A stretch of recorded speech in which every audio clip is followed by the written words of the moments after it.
Здравствуйте, уважаемые зрители Туркменпортал. Сегодня с официальным визитом в Туркменистан прибыл министр иностранных дел Российской Федерации Сергей Лавров. В рамках поездки запланированы переговоры с руководством страны, а также обсуждение ключевых вопросов двустороннего сотрудничества в политической, экономической и гуманитарной сферах.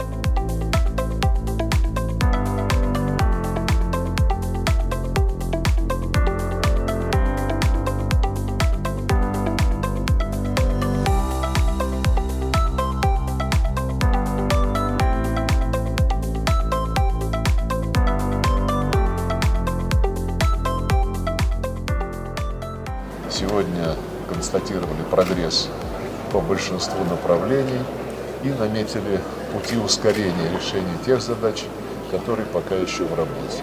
Это касается и торгово-экономических, инвестиционных проектов, гуманитарного взаимодействия, образовательных контактов, ну и многого другого, в том числе нашего сотрудничества на международной арене, ООН, Каспийская пятерка.